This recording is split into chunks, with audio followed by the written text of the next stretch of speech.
প্রথম বর্ষের ছাত্র মোহাম্মদ মোবারক হোসেন সিয়াম সর্বপ্রথম বক্তব্য রাখবেন। আলাইকুম ওয়া রাহমাতুল্লাহি ওয়া বারাকাতুহু।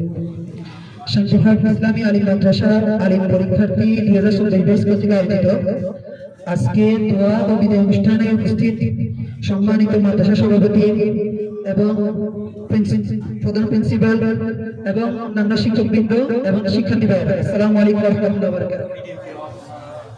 আসলে বক্তৃতা শব্দটাকে যদি একটু বুঝাই বলি, বক্তৃতা সমান সমান বক্তৃতা, মানে বক্তৃতা ছাড়া বক্তৃতা শব্দটা তেমন কিছু বুঝাই না। তো আমি যেটা বলবো সেটা হচ্ছে মত বিনিময়, অর্থাৎ আমি একজন শিক্ষার্থী ভাই হিসেবে ভাইদের সাথে কিছু কথা শেয়ার করব।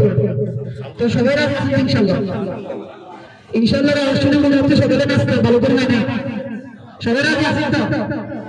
গল্প বলবো, এটা আসলে একটা শিক্ষণীয় গল্প। তো যারা শুরু থেকে মনোযোগ দিয়ে শুনবেন ইনশাআল্লাহ তারা এখান থেকে অনেক কিছু শিখতে পারবেন, আর যারা মনোযোগ দিবেন না তাদের জন্য কিছু করা হবে। আমরা যখন এই মাদ্রাসায় পঞ্চম শ্রেণীতে ছিলাম, আমাদের মা বাবারা আমাদেরকে একটা কথা বলতেছে, দেখো বাবা, তুমি যদি ভালোভাবে পড়াশোনা করো তোমাকে সবাই আদর করবে, তোমাকে সবাই ভালোবাসবে, তুমি একজন ভালো ছেলে হিসেবে নিজেকে প্রমাণ করতে পারবে, এবং তুমি যদি ভালো রেজাল্ট করো তোমাকে আমি একটা পুরস্কার দেব। কি পুরস্কার? এটা হতে পারে একটা ক্যারাম বোর্ড, হতে পারে একটা ফুটবল, হতে পারে একটা ক্রিকেট ব্যাট, এবং মেয়েদের জন্য তো কিছু হতে পারে। তো আলহামদুলিল্লাহ আমরা ওই ক্লাস 5 এর ভালো রেজাল্ট করার জন্য রাত দিন পরিশ্রম করি এবং রেজাল্ট করার পরে কি পুরস্কারটা পাই।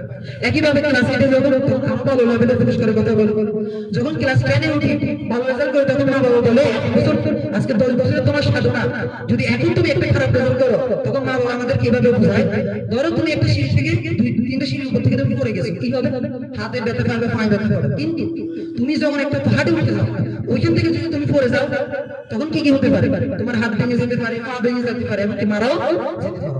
একই রকম আলিমেও একই রকম। আমরা আজকে প্রায় 10 বছর 12 বছর পড়াশোনা করতেছি, আমরা যখন উঠতেছি আমাদের উপর, আমাদের জাতি, আমাদের পরিবার, আমাদের শিক্ষকদের আমাদের উপর কি চাহিদা তো বাড়তেছে, তারা আমাদের থেকে ভালো কিছু আশা করে।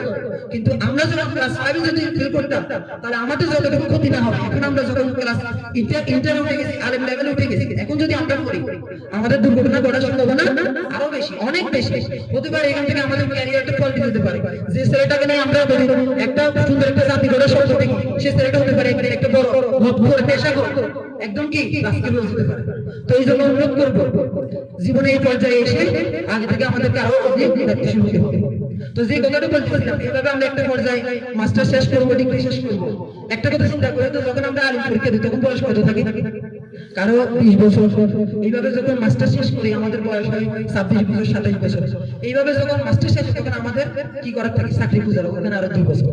এইভাবে চাকরি করে কি আমরা একটা সুন্দর জীবন গড়ার আশা করি, পরিবারের দায়িত্ব নিই, বিয়ে শাদী হয়, সন্তান সন্ততির দায়িত্ব নেওয়া, এইভাবে করতে করতে বয়স কত হয়?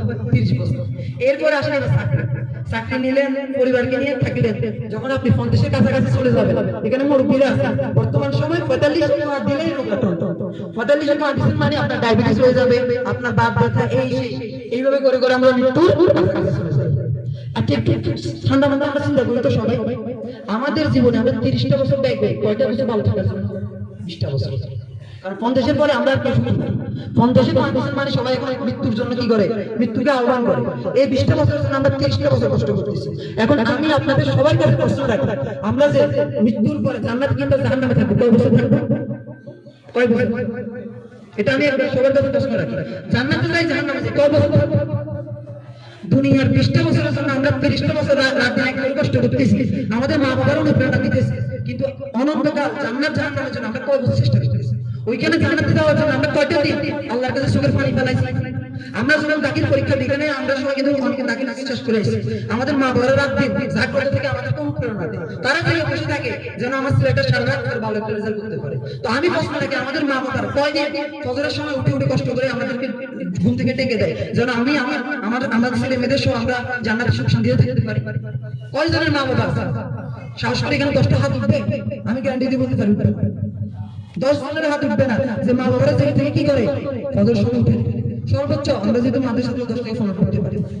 তো প্রিয় ভাই, সবার কাছে চিন্তা করুন, ক্যারিয়ার বলতে শুধু দুনিয়ার জীবন না, আখিরাতের জীবনটা হচ্ছে আমাদের মূল ক্যারিয়ার। কোরআনের ভাষা আল্লাহ তাআলা বলতেছে, ফামান যুকরিয়া আনিন নার ওয়া উদখিলাল জান্নাতা ফাকাদ ফাজ, যাকে জাহান্নাম থেকে সরিয়ে জান্নাতে প্রবেশ করানো হবে সেই তার ক্যারিয়ারটাই সফল। এই জন্য অনুরোধ করবো আমরা যারা মাদ্রাসা লেভেলে আছি, তো এর সাথে আরেকটা ছোট্ট করে যোগ করে আমি আমার কথা শেষ করছি। বর্তমান সময়ে পৃথিবীতে সবচেয়ে লাঞ্ছিত, কলঙ্কিত, সবচেয়ে দুঃখজনক ধর্ম কোনটা? মুসলমানের ধর্ম। সবচেয়ে বেশি নির্যাতিত ধর্ম কারা? মুসলমানের ধর্ম। এটা মূল ফলকে জানেন? আজকে বলতেছি। পুরো পৃথিবীর মধ্যে ইহুদিদের মধ্যে কত পার্সেন্ট মুসলমান শিক্ষিত আপনারা জানেন? 100%। কত পার্সেন্ট? 100%। খ্রিস্টানদের মধ্যে শিক্ষিত কত পার্সেন্ট জানেন? 98%। আর আমাদের যারা সত্যিকারের মুজাহিদ, মর্দে মুজাহিদ, পৃথিবীর দিয়ে যারা প্রায় 600 বছর শাসন করছে, তাদের মধ্যে বর্তমান কত পার্সেন্ট মুসলমান শিক্ষিত আপনারা জানেন? মাত্র 19%। কত পার্সেন্ট? 19%। এটা আমাদের জানা কর্তব্য।